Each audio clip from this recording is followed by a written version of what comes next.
Olha só, eu quero convidar você para você abrir a sua Bíblia em Mateus capítulo 6.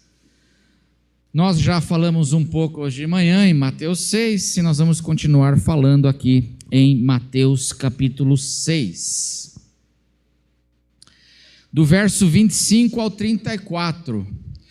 É um texto muito conhecido e é uma palavra de Jesus que é muito animadora, muito bonita, muito encorajadora. Eu queria que você lesse assim junto comigo, com atenção, essas palavras do Senhor Jesus para os seus discípulos. Ele diz assim: por isso vos digo, não andeis ansiosos pela vossa vida, quanto ao que haveis de comer ou beber, nem pelo vosso corpo, quanto ao que haveis de vestir. Não é a vida mais do que o alimento, e o corpo mais do que as vestes? Observai, olhem atentamente, observai as aves do céu, não semeiam, não colhem, nem ajuntam em celeiros, contudo, vosso Pai Celeste as sustenta.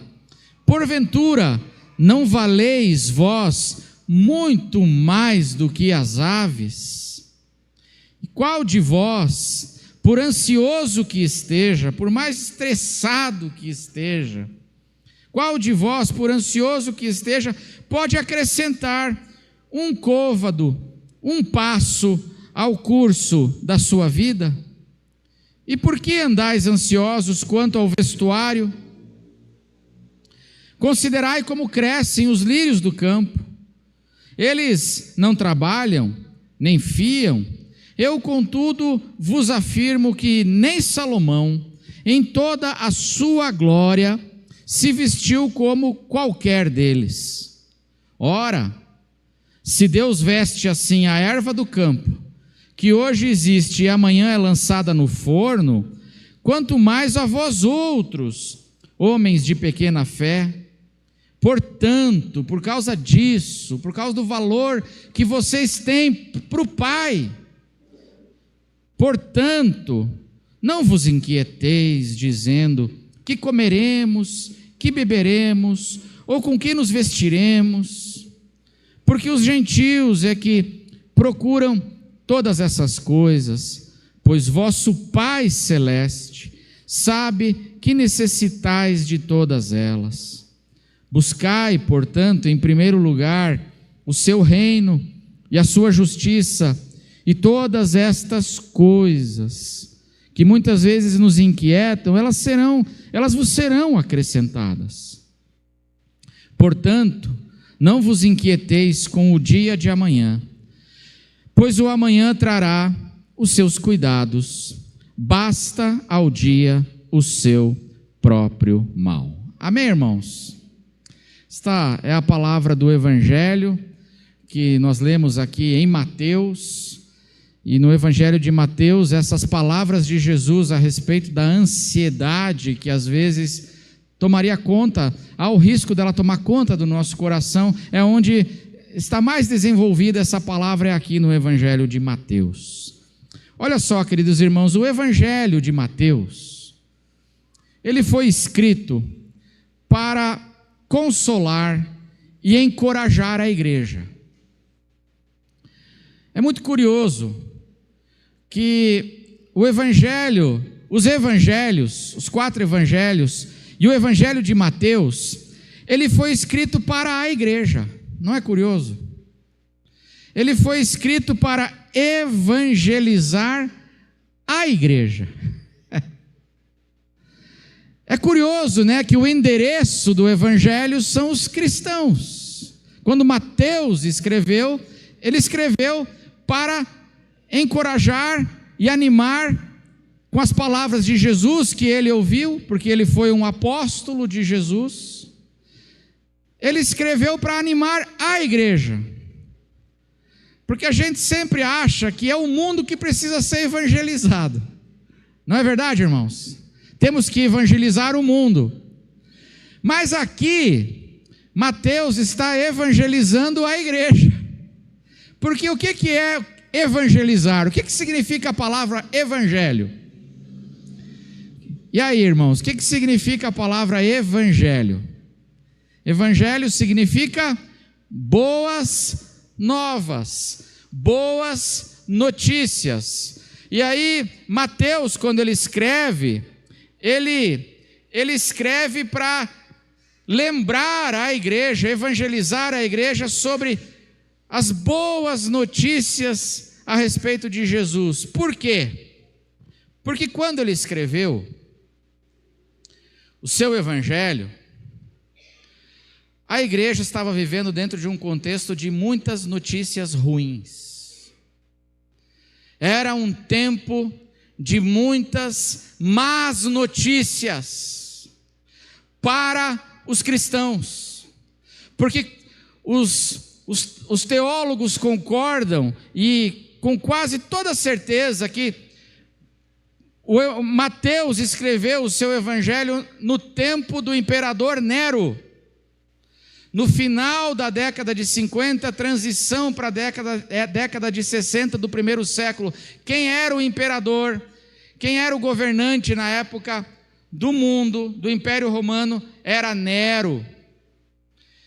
E Nero era um homem absolutamente cruel. E Nero decretou uma perseguição terrível contra a igreja e contra os cristãos. Foi no governo de Nero que Pedro foi martirizado em Roma. Foi no governo de Nero que o apóstolo Paulo foi morto em Roma. A igreja estava sendo muito perseguida, era uma época de muitas más notícias. Eram tempos de intensas lutas, de muitas incertezas, de muitas ameaças. A igreja era perseguida, a igreja era rejeitada. E aí, muita incerteza no ar. Como é que vai ser o amanhã? Como é que vai ser o futuro com esse doido no poder? O que vai acontecer? E a igreja se sentia então muito ameaçada. E é nesse contexto então que Mateus, o apóstolo, escreve este evangelho. E ele escreve este evangelho não para evangelizar o mundo, mas para trazer boas notícias para essa igreja que estava sofrendo. Boas novas. As boas novas a respeito de Jesus. Que boas novas é essa que Mateus traz aqui no seu evangelho? E qual é a ênfase ou o tema principal do evangelho de Mateus? Mateus, o evangelho dele é que Jesus é o rei messiânico prometido no Antigo Testamento. Na teologia, o evangelho de Mateus, meus irmãos, ele é chamado de o evangelho do rei. Porque Mateus, quando escreve, ele quer trazer essa boa notícia para a igreja de que Jesus é o rei messiânico prometido. E literalmente ele começa o seu evangelho com aquela pergunta dos sábios do Oriente: onde está o recém-nascido? Lembra? Como é que é a pergunta? Onde está o recém-nascido? Rei dos judeus. Ele quer mostrar que Jesus Cristo é o rei prometido. E ele começa mostrando que Jesus é o rei, e ele termina literalmente o seu evangelho, as últimas frases, com as palavras de Jesus, quando Jesus diz: toda a autoridade me foi dada no céu e na terra. Ele é o rei, e ele, Jesus, tem toda a autoridade. E a autoridade lhe foi dada aonde, irmãos? Em todo o universo, porque essa autoridade ele tem no céu e ele tem na terra. Jesus é esse rei prometido, mas não só o rei prometido, mas ele é o rei vitorioso. Porque Mateus faz questão de encerrar o seu evangelho mostrando que Jesus Ele venceu a morte, ele venceu o mundo, ele venceu toda a oposição, e agora ele tem toda a autoridade, ele tem o cetro na mão, no céu e na terra. E aí a última frase que Mateus escreve do seu livro, do seu evangelho, é essa frase para essa igreja que está vivendo sobre essa angústia do imperador Nero. E ele fala: Jesus é o rei vitorioso, ele tem toda a autoridade. Quem tem toda a autoridade no céu e na terra não é Nero, é Jesus. E aí Jesus diz assim para a sua igreja, que estava sofrendo períodos de grande angústia, ele diz assim: e eu estarei com vocês todos os dias das vossas vidas até o fim. Essa é a última frase: eis que estou convosco todos os dias até a consumação dos séculos. Então Mateus, ele evangeliza a igreja que está angustiada, ele traz boas notícias para uma igreja que vive num contexto de notícias difíceis. E ele diz assim: Jesus é o rei, ele tem o cetro na mão, porque ele recebeu toda a autoridade no céu e na terra. Jesus é o rei que venceu, ele está vivo, e mais do que isso, igreja, ele está acima de Nero. E ele está aonde?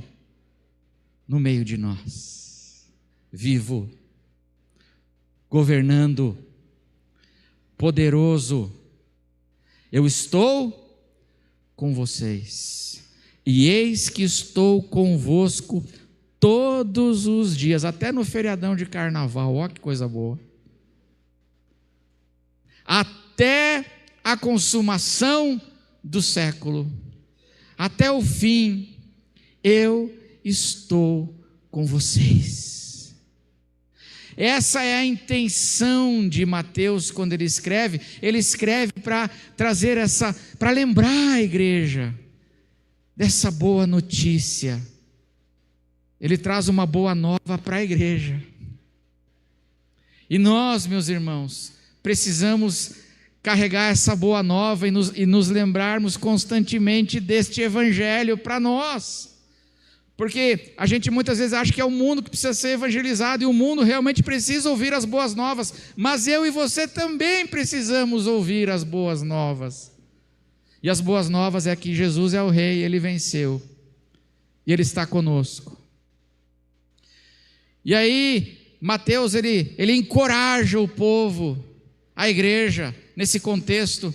E aí entra o texto que nós lemos. Por isso, por causa desse escopo, desse tema geral, por isso é que nós não precisamos andar ansiosos. Mateus está dizendo para aquela igreja que estava com medo, ameaçada por Nero: lembra do que Jesus disse? Igreja, lembra do que Jesus disse: não andeis ansiosos pela vossa vida, quanto ao que haveis de comer ou beber, nem pelo vosso corpo quanto ao que haveis de vestir. Não andeis ansiosos pela vossa vida, porque o Senhor, o Rei prometido, é Jesus, e Ele está vivo e vitorioso, e Ele está no meio de nós, Ele está conosco. Não andeis ansiosos. Ele fala isso para aquela igreja, e eu pergunto: e para nós? Nós precisamos também ou não ouvir essa palavra no nosso coração? Porque quantas vezes eu e você, meus irmãos, nós estamos andando nessa vida cheios de ansiedade, de medo, como aquela igreja para a qual Mateus ele escreveu. Quantas vezes nós estamos ansiosos? O que é a ansiedade? E nós precisamos relembrar essas palavras de Jesus para nós. Ansiedade, meus irmãos, é medo do futuro. Não precisa levantar a mão aí, mas alguém está com medo do futuro, medo do amanhã, medo do que está por vir. É esse medo do futuro.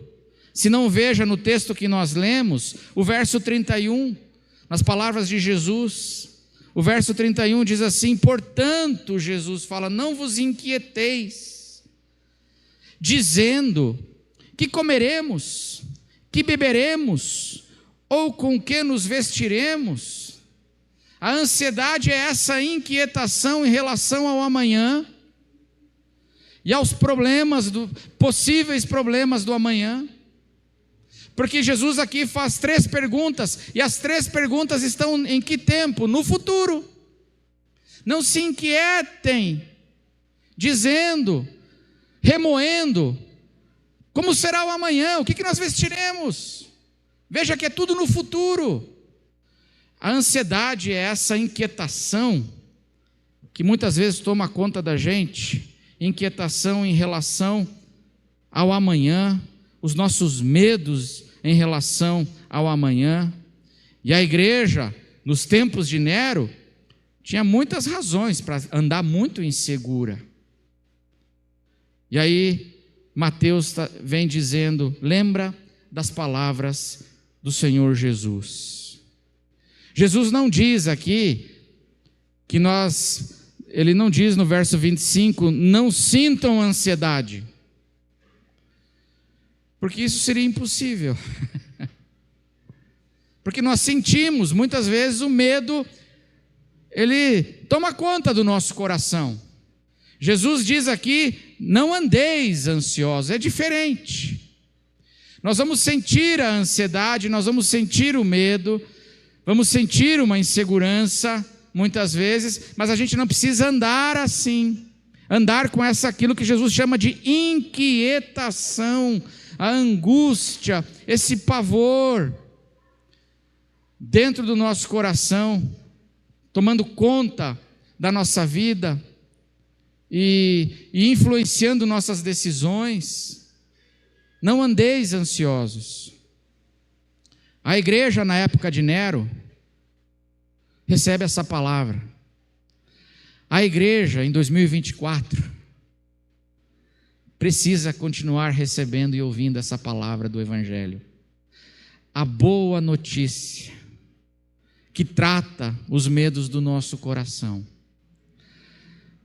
Há pesquisas aí científicas e da sociologia dizem, meus irmãos, que a ansiedade é o mal do século. A ansiedade é o mal do nosso século, da nossa era. O medo. As coisas são tão instáveis, não é verdade? As coisas são tão instáveis que as pessoas elas andam assim num estado de insegurança. O mal do século. E muitas vezes essa insegurança também atinge a igreja. E aí Jesus vem dizendo, igreja, não andeis ansiosos pela vossa vida. Isso é importante, irmão, sabe por quê? Porque para nós cristãos, nós não temos mais o medo da morte, amém? Nós não temos medo da morte, porque a gente sabe que quando a gente morrer, a gente vai estar com o Senhor. A gente não tem medo da morte, mas a gente tem medo da vida. Não sei você, eu não me preocupo com a morte, mas eu me preocupo com o final do mês. A minha angústia não é com a morte. A minha angústia é com os pacotes que o governo pode lançar esse ano, e aí que eles estão dizendo que vão lançar um monte de pacote, e a gente fica assim, ai meu Deus, todo mundo vai perder o emprego, o que vai acontecer? Será que vai ser bom? Será que vai ser ruim? A gente fica com medo da vida. Nós não temos medo da morte, mas nós temos o medo da vida. E aí, Jesus ele vem nos trazendo essa palavra, não andeis ansiosos por coisa alguma. 3 razões, porque Jesus nos diz aqui que nós não precisamos andar, nós vamos sentir, mas nós não precisamos viver debaixo dessa angústia, mesmo nos tempos de Nero, tempos difíceis e duros, nós não precisamos andar assim. 3 razões. Em primeiro lugar, é que a ansiedade é inútil. Irmão, ansiedade ajuda? Aqui eu acho que ninguém tem ansiedade, né? Ninguém sofre disso, né, irmãos? Mas você já teve, assim, crise de ansiedade, muito medo, muita preocupação, muita insegurança em relação ao amanhã? Aí eu pergunto para você, é útil eu ficar remoendo? Ai, meu Deus, vai ser uma desgraça, o vulcão vai explodir, o governo vai lançar um pacote, o dólar vai subir, vou perder tudo. E aí vai destruir tudo e ajuda. É inútil. Primeira razão, porque Jesus diz aqui para a igreja, olha, não ande assim, porque não vai te ajudar em nada. Olha o que diz o verso 27. Vamos ler juntos, aliás, vamos ler juntos o verso 27. Qual?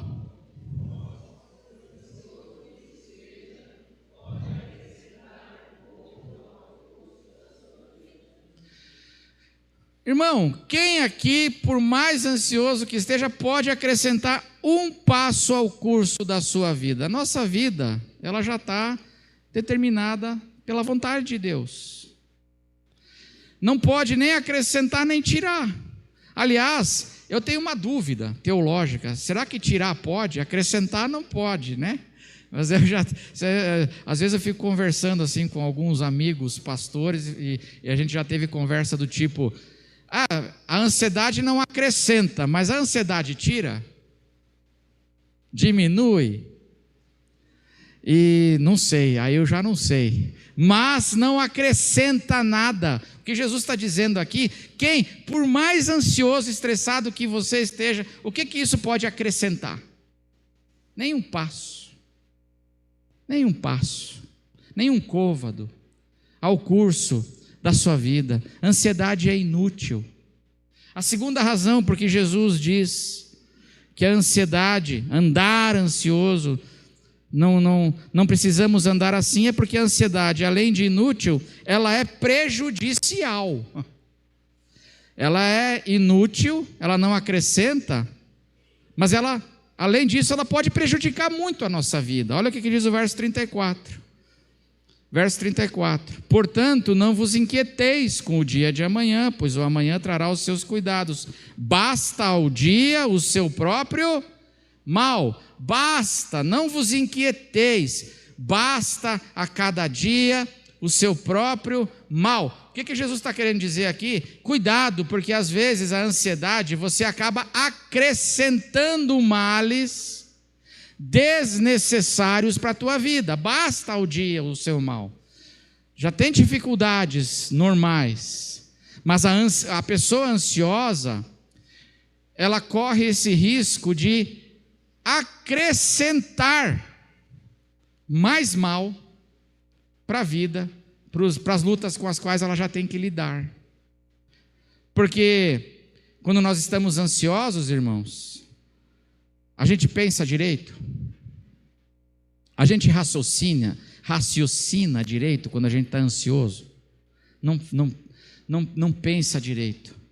Ansioso, a gente corre um risco de tomar decisão ruim, corre o risco de tomar decisão insensata. E aí Jesus fala assim, toma cuidado, porque a ansiedade, além de inútil, ela é prejudicial, porque você está todo inquieto, todo angustiado, aí você toma umas decisões assim geniais, né? E você acaba às vezes aí trazendo mais confusão para a tua vida. Toma cuidado. Acalma o teu coração na presença de Deus. É o que Jesus diz, ela é inútil, ela é prejudicial. E em terceiro lugar, por que Jesus fala para a gente não andar ansioso? É porque a ansiedade é desnecessária. Ela é completamente desnecessária. Por que ela é desnecessária, irmãos? Porque nós temos um pai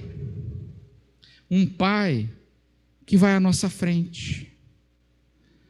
Nós temos o Senhor soberano, que é o Rei vitorioso, que vai à nossa frente.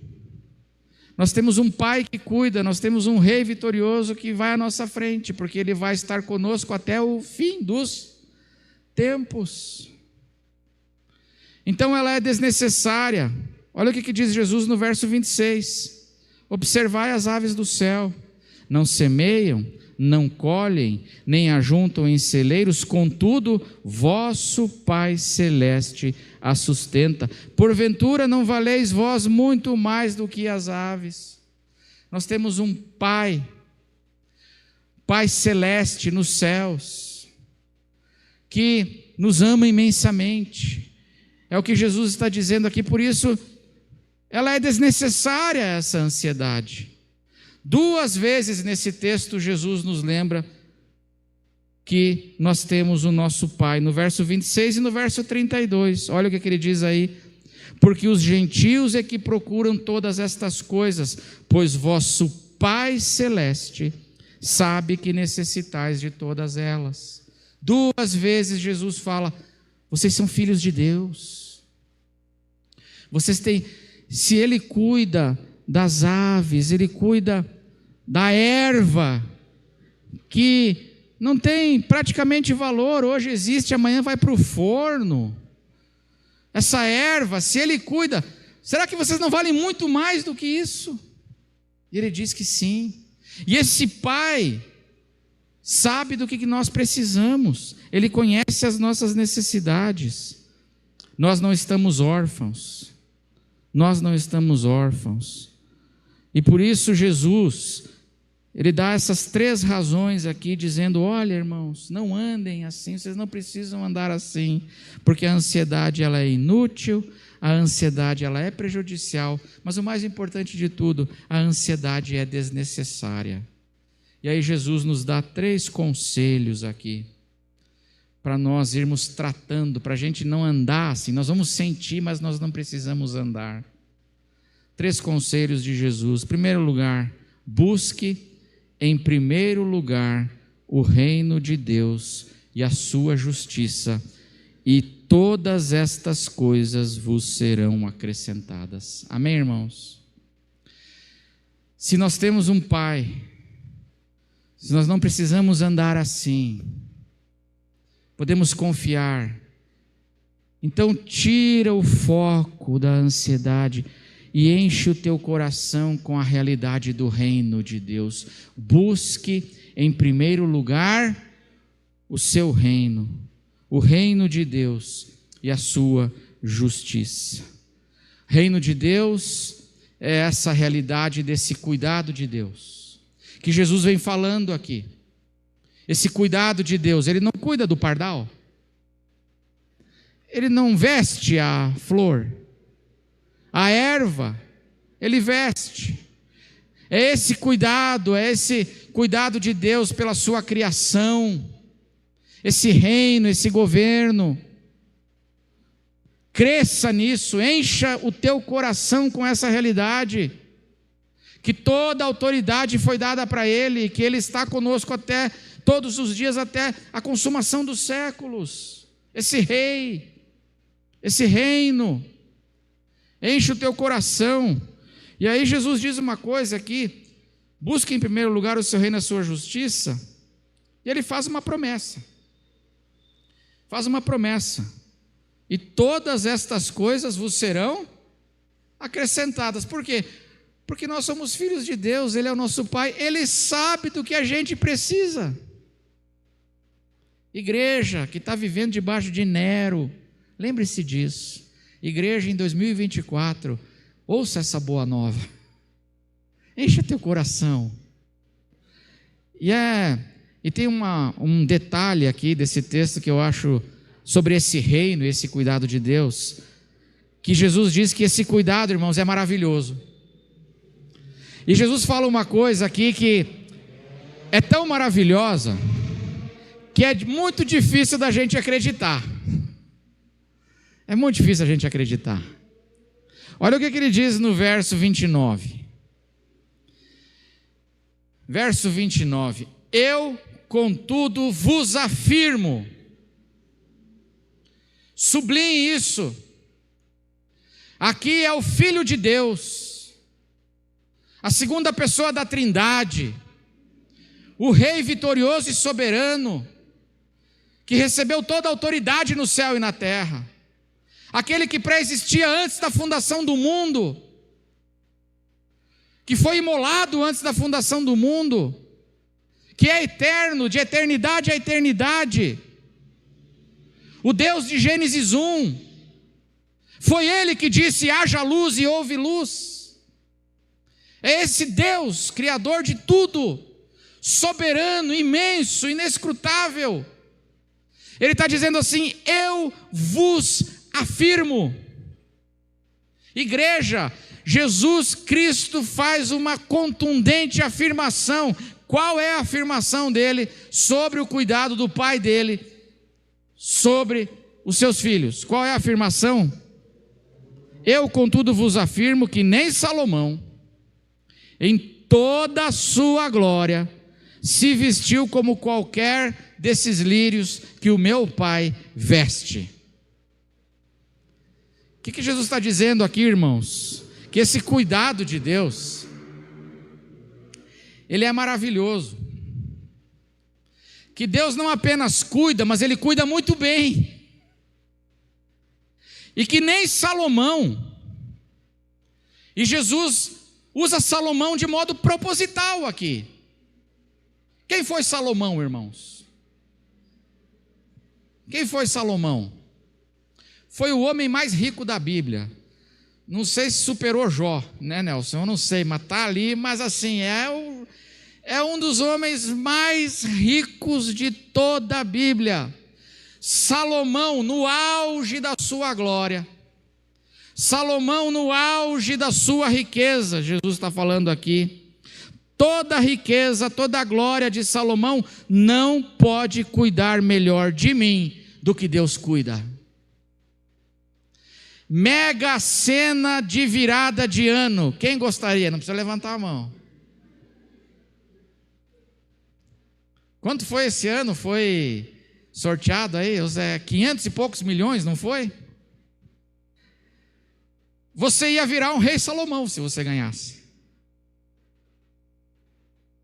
Mas o que Jesus está dizendo aqui é algo que Ele diz assim: eu afirmo para vocês que toda essa grana não pode cuidar melhor de você do que o meu Pai cuida. Porque Salomão, com toda a glória dele, não se vestiu igual ao lírio que meu Pai veste.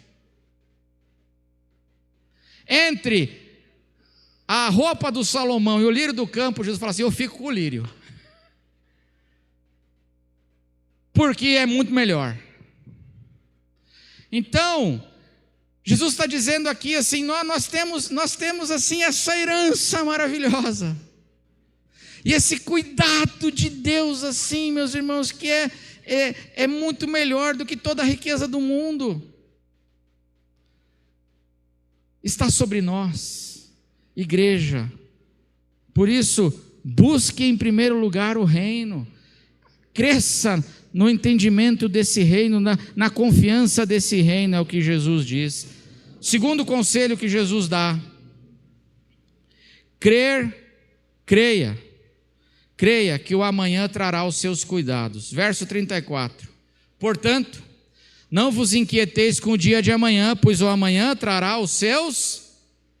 Vamos ler juntos? Portanto, não vos inquieteis...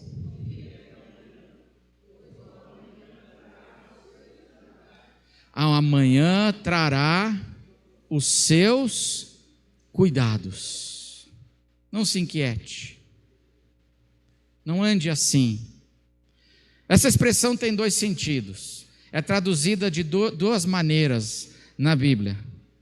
Primeiro, o amanhã trará os seus próprios problemas. A NVI, a Nova Versão Internacional, traduz assim: o amanhã trará as suas próprias preocupações. Não ande inquieto com o amanhã, porque o amanhã trará as suas próprias preocupações, as suas próprias dificuldades. Não as que eu estou me preocupando hoje. Não é assim, irmãos, na vida. Você fica sem dormir por coisas que nem acontecem. Quando chega o amanhã, são outras dificuldades que vêm, as que você ficou sem dormir nem acontecem. A maioria das coisas pelas quais você não dorme à noite, nem acontecem, diz Jesus. E você perde seu tempo, ganha úlceras, né? E fica todo angustiado e inquieto. O amanhã, não ande inquieto com o amanhã, porque o amanhã trará, se trouxer problemas, vai trazer os problemas do amanhã, e provavelmente não é nenhum pelo qual você está hoje se estressando na tua vida. E acontece muito com a gente, né? Acontece demais com a gente. A gente se estressa por coisa que nem acontece. Depois não acontece, a gente fica lá. Graças a Deus porque não acontece, amém, irmãos? Mas é assim. Mas o segundo sentido aqui desse texto é também que não se inquiete, não vos inquieteis com o dia de amanhã, pois o amanhã trará os seus cuidados, o amanhã trará as suas soluções, os seus cuidados, o amanhã trará os seus escapes. O amanhã teremos que enfrentar dificuldades? É claro que sim, mas junto com as dificuldades vem também o quê? Também vem os livramentos e a fidelidade de Deus. Portanto, não se inquietem. O apóstolo Paulo diz isso. Ele diz assim que não vos sobreveio tentação ou provação, angústia, que não fosse humana, mas Deus é fiel e não permitirá que vocês sejam provados, tentados além das vossas forças. Pelo contrário, juntamente com a provação, com a tentação, vos proverá o quê? Livramento, de sorte que a possais suportar. O amanhã trará os seus cuidados. Crer, meu irmão, que o amanhã trará os seus cuidados nessa fidelidade de Deus. E o terceiro conselho que Jesus dá, ele diz assim: basta ao dia o seu próprio mal. Verso 34, basta a cada dia o seu próprio mal. Não ande ansioso com o amanhã. Coloque o teu foco, irmão, nos problemas reais de hoje, nas questões que você precisa enfrentar hoje, os problemas reais de hoje. Porque a ansiedade me coloca olhando para o amanhã, e aí eu fico ansioso com o amanhã, e eu não trato das coisas que eu preciso tratar quando? Agora. Eu não trato das coisas que eu preciso tratar hoje. E aí Jesus está dizendo aqui, um conselho dele: basta ao dia o seu próprio mal. Olhe para as dificuldades, põe o teu foco naquilo que é concreto hoje. Sabe por quê, irmãos? Porque problemas resolvidos, quando a gente resolve problemas reais de hoje, isso diminui ou não diminui a nossa ansiedade? Problemas resolvidos diminuem a nossa ansiedade. Uma grande fonte de ansiedade são problemas não resolvidos, acúmulo de problemas. Aí Jesus está dizendo assim: olha, ao invés de ficar ansioso com o amanhã, basta cada dia o seu próprio mal. Coloca o teu foco para resolver as coisas que você precisa resolver hoje, porque o Pai está contigo, Deus está te abençoando. Faça isso, diz Jesus. Busque em primeiro lugar o reino de Deus. Lembre-se que o amanhã trará os seus cuidados. E foque nas coisas que você precisa resolver hoje, trabalhar hoje. Esses são os conselhos de Jesus para a gente não ficar tomado dessa ansiedade. Irmãos, o Evangelho foi escrito para a igreja em primeiro lugar, porque somos eu e você que precisamos ser muitas vezes evangelizados, sermos lembrados das boas novas. O mundo precisa, mas a gente também precisa, no meio das lutas e angústias. E a palavra de Deus nos diz: olha, o Senhor é vitorioso, é soberano. Ele tem toda a autoridade no céu e na terra. E Ele está conosco todos os dias, até a consumação dos séculos. Nós temos um Pai que nos ama. Por isso, não ande ansioso. Você vai sentir, mas você não precisa andar. Não ande ansioso. Não deixa a tua vida ser tomada por isso. E que a paz de Deus, que é um milagre, que excede todo entendimento, quando nós andarmos crendo nesta palavra, nessa boa notícia, que a paz de Deus, que excede todo entendimento, que ela guarde o teu coração e que ela pacifique o teu coração dessas angústias que muitas vezes tomam conta de nós.